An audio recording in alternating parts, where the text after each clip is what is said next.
सभा हम कश्मीर में 90 सीटों पे लड़ने जा रहे हैं, अक्टूबर में होने जा रहा है। हम हरियाणा में लड़ने जा रहे हैं सभी सीटों पे, हम महाराष्ट्र में ज़्यादा से ज़्यादा सीटों पे लड़ने जा रहे हैं, तो हम लड़ने जा रहे हैं। उसके बाद में हम दिल्ली में फरवरी के 2025 में लड़ेंगे, बिहार में, सभी राज्यों में असेंबली में लड़ेंगे और जनता के घरों में, दिलों में घुस करके उनकी समस्याओं को आगे रख करके हम आगे जीतेंगे और एक अच्छा जगह बनाएंगे। और पुराने तमाम जो ये सारे चोर उचक्के बार बार जो ये परिवारवाद होकर के बार बार नेता बनते हैं, झूठ बोलते हैं, हमें ये देंगे वो देंगे और फिर सत्ता में जाके भूल जाते हैं।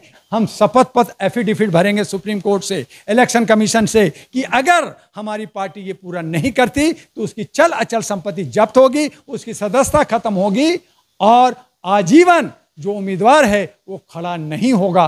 क्या ऐसी कोई पार्टी आपका एफिडेविट भरने के लिए तैयार है? जर्नलिस्ट महोदय, आपके चैनल को अभिनंदन करते हुए मैं कहना चाहूँगा कि जो हिंदू हिंदू हिंदू की बात कर रहे हैं, ये 1815 में पैदा किया गया।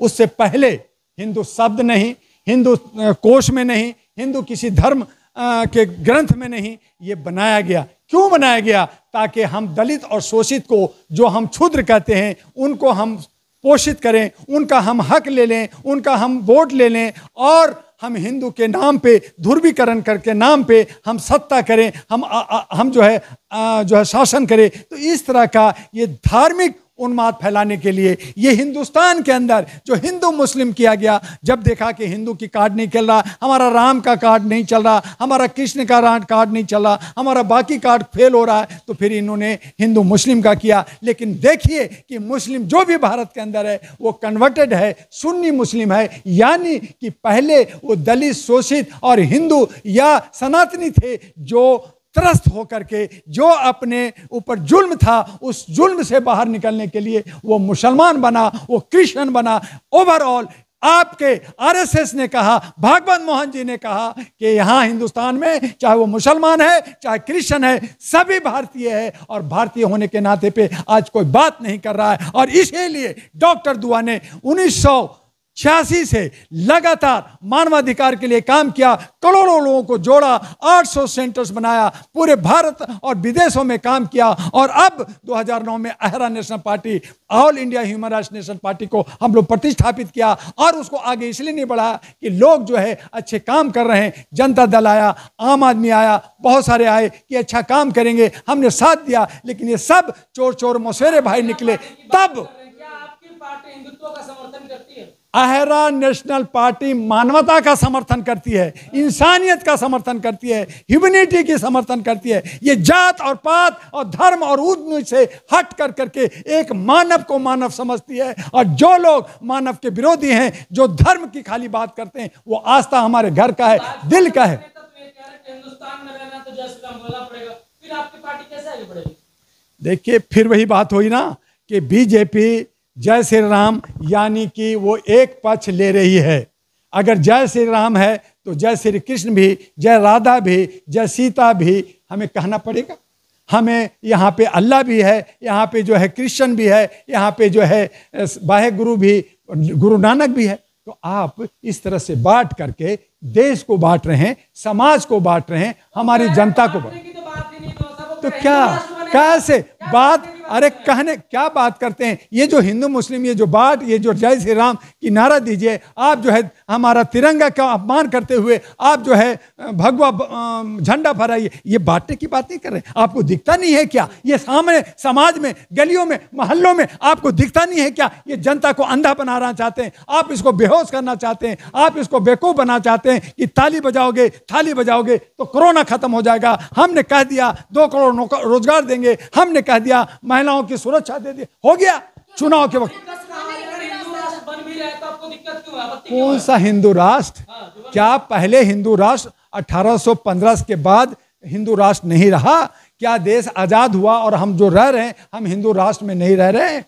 ये सेकुलर मुसलमानों के लिए कोई जगह नहीं है, भाई वोट नहीं है यहाँ के। तो कीजिए ना, इसीलिए तो कह रहे हैं कि आप संविधान बदलने की बात कर रहे हैं। आप फिर कह रहे हैं कौन होता है? मैं मोदी हूं और मोदी के सामने कोई संविधान को उंगली नहीं लगा सकता। जीतने के बाद मैं चुम्मा ले रहा हूं, मैं शीश नवा रहा हूं, और फिर आप कहते हैं कि जो है वो हिंदू राष्ट्र बनाने की बात। अरे मेरे भाई, संविधान ये सेकुलर देश है, संविधान धर्मनिरपेक्षता दिखाती है, संविधान हमारे मौलिक अधिकार दिया है, संविधान ने आर्टिकल 14 से 18 समता का अधिकार दिया है, संविधान ने हमें जीने और आज़ादी का आर्टिकल 21 दिया है, संविधान हमारे बोलने की अभिव्यक्ति दिया है। आप अगर ये बोलने की अभिव्यक्ति खत्म करते हो, आप समानता का खत्म करते हो, आप हिंदू मुस्लिम करते हो, तो इसका मतलब है कि संविधान को दरकिनार कर दिया। और यही वजह है कि पार्लियामेंट के अंदर ये सबूत दे दिया ना भाई, दे रहे हो ना, आप ही कह रहे हो। ये कह रहा है तो क्या तकलीफ है? अरे कह रहा है, यही तकलीफ है कि आप संविधान को नहीं मानते।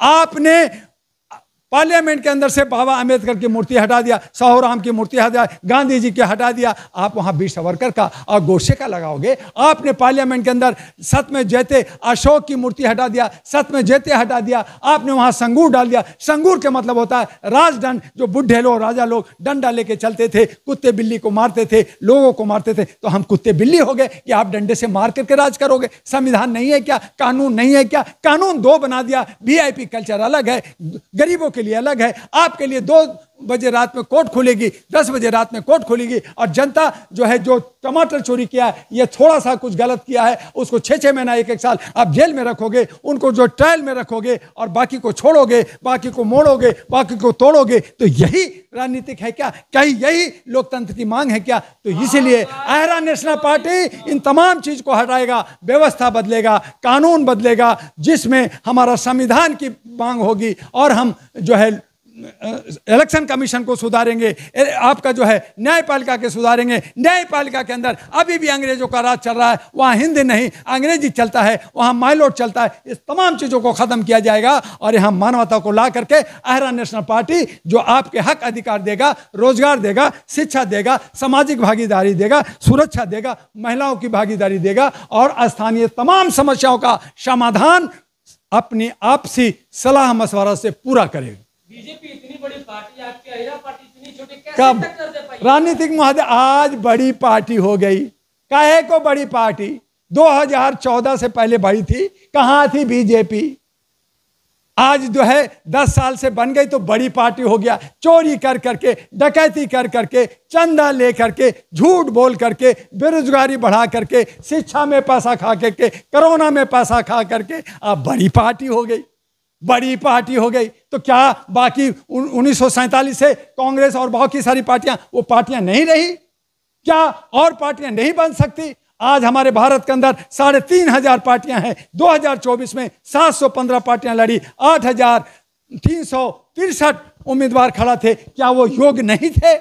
लेकिन तोड़ मड़ोड़, गलत सलत, गलत मैसेज देकर के जनता के बीच में आप जो है इन के इन प्रकार तरीके से सत्ता में आ जाते हैं, और फिर सबको भूल जाते हैं, और आप कहते हैं मैं बड़ी हूं। तो आप इसी को अंधभक्ति कहते हैं, इसी को जो है चमचागिरी कहते हैं, इसी को जयचंद कहते हैं। तो ये सब हो रहा है, और ये होता भी रहेगा।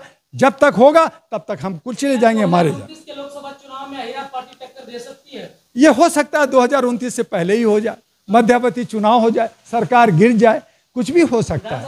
तो विधानसभा हम कश्मीर में 90 सीटों पे लड़ने जा रहे हैं, अक्टूबर में होने जा रहा है। हम हरियाणा में लड़ने जा रहे हैं सभी सीटों पे, हम महाराष्ट्र में ज़्यादा से ज़्यादा सीटों पे लड़ने जा रहे हैं। तो हम लड़ने जा रहे हैं, उसके बाद में हम दिल्ली में फरवरी के 2025 में लड़ेंगे, बिहार में, सभी राज्यों में असेंबली में लड़ेंगे। और हो सकता है कि बीच में ही इनकी खिचड़ी पक जाए, इनका टूट फूट हो जाए, और फिर से ये सरकार गिर जाए, और मध्यावधि चुनाव हो जाए। तो फिर मध्यावधि चुनाव होगा तो हम लोकसभा में पूरी जोर शोर के साथ, पूरी तैयारी के साथ आहरा नेशनल पार्टी एनपी को चिट्ठी आई है, इनवेलप लेकर के हम आपके घर आने वाले। 4-5 स्टेटों में चुनाव लड़ने के लिए, 4-5 स्टेटों में अगर आप चुनाव लड़ोगे तो करोड़ों की खर्चाई कहां से देगी आपकी पार्टी? तो हम सब अपने समीकरण, अपनी सहयोग, अपनी संस्था को हम लोग जो 37 साल से चलाया है, हमारे करोड़ों जो कार्यकर्ता हैं उनके बलबूते पे करेंगे। हम हेलीकॉप्टर, हम जेट प्लेन, या बड़े बड़े रैलियां, बड़े बड़े करोड़ों रुपए का होल्डिंग लगा करके और धत्ता बना करके और मीडिया को करोड़ों में खरीद करके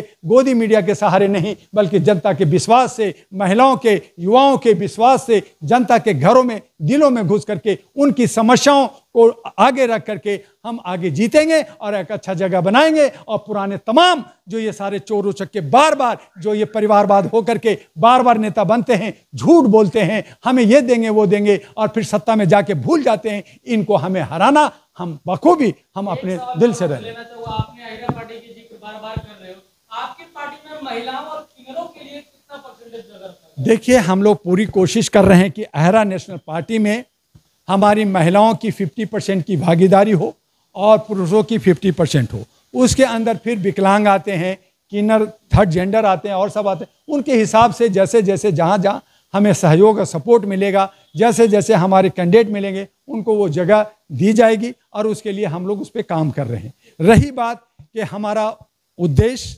हमारा एजेंडा जो है साफ होगा और ये जो हम कहेंगे ये बतौलाबाजी नहीं होगा, जुमलाबाजी नहीं होगा। और उसके लिए हम क्या कर रहे हैं, हम शपथ पत्र एफिडेविट भरेंगे सुप्रीम कोर्ट से, इलेक्शन कमीशन से, कि अगर हमारी पार्टी ये पूरा नहीं करती तो उसकी चल अचल संपत्ति जब्त होगी, उसकी सदस्यता खत्म होगी और आजीवन जो उम्मीदवार है वो खड़ा नहीं होगा। क्या ऐसी कोई पार्टी आपका एफिडेविट भरने के लिए तैयार है? हम लोग तैयार हैं, क्योंकि हम नियत बना करके काम करने के लिए आएंगे, हम मेवा खाने के लिए और सत्ता के भूखे नहीं, हम दरी पे बैठ के, जमीन पे बैठ करके काम करने आएंगे और उसके लिए शपथ पत्र भर रहे हैं, एफिडेविट भरेंगे।